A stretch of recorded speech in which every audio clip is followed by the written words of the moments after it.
swell rider in Westport, Washington, where we get our shrimp, and we're on the boat that brings all the shrimp in here. And I'm here with Greg Jensen, Dr. Greg Jensen from the University of Washington, who is the foremost authority on the difference between prawns and shrimp. We asked a crazy question a couple of months ago and said, what's the difference between a prawn and a shrimp? And so nobody knew the answer, so I went to the authority, and here he is. And so, Greg, what is the difference between a prawn and a shrimp?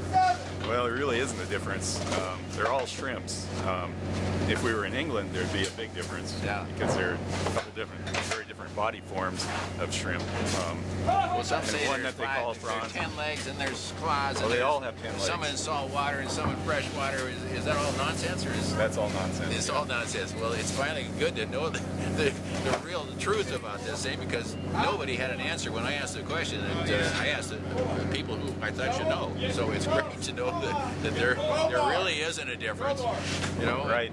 You know, some people want to put them in categories and say, okay, if they're freshwater, they're prawns or something like that. But you know, the use of the term varies by region, and you know, around here, usually people, when they hear the word prawn, they think larger, and shrimp smaller. But you know, again, not necessarily true, right? What's the scientific name of the shrimp that we call them bay shrimp? But what's the real scientific name for these shrimp that we've got right here that are coming up out of this hole?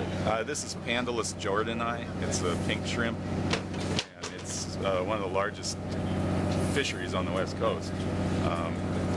You go a little bit north of here, and there's an almost identical shrimp that's called an Alaskan pink shrimp, Pandalus, sometimes borealis, sometimes some people call it Eos.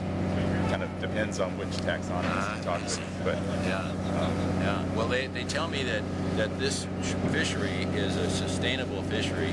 In fact, they said there's so much shrimp here that they've never had a limit. It's kind of amazing.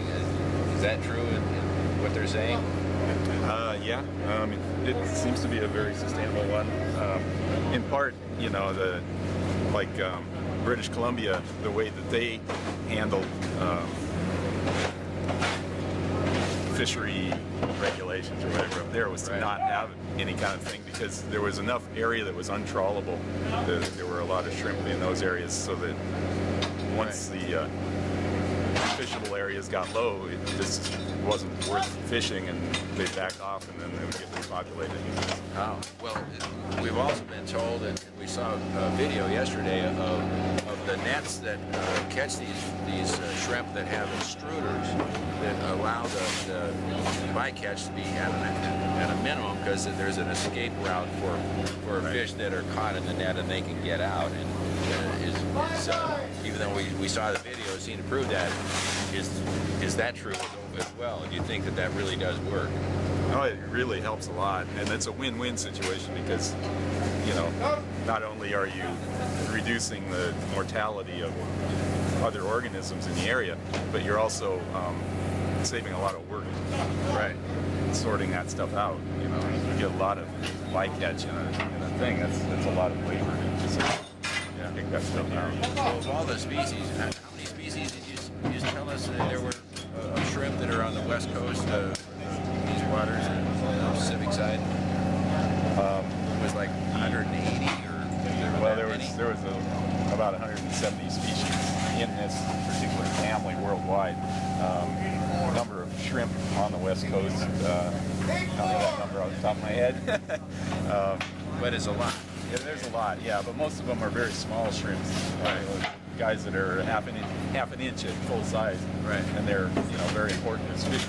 Really.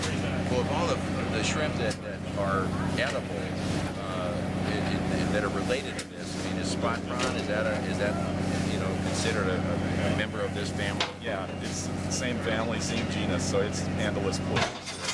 Right. And it's has the same weird life cycle kinds of quirks and everything. Right. Well, you also said that the shrimp, the first part of a shrimp's life, they're a certain gender. Right. So the shrimp that are in this family, Pandalidae, so things like spot prawn, spot shrimp, pink shrimp, side striped shrimp, they all start out life as males, and then after a couple of years change over to females. So the largest animals are in the population. Which is amazing. So the females wind up being larger, which is, you know, more delicate, better eating. Some say. Right. Anyway, that's a fascinating Yeah, thing to know.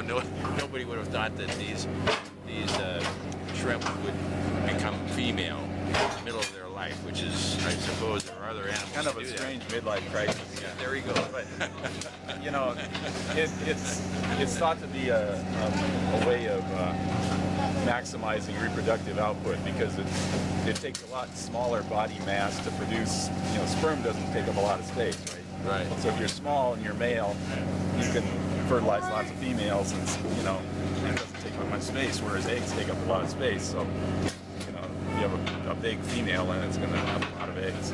Well, as we experienced last night trying some of the shrimp, it is absolutely delicious, nice and firm, and boy, we were pretty impressed. Now we're seeing, you know, where it comes from.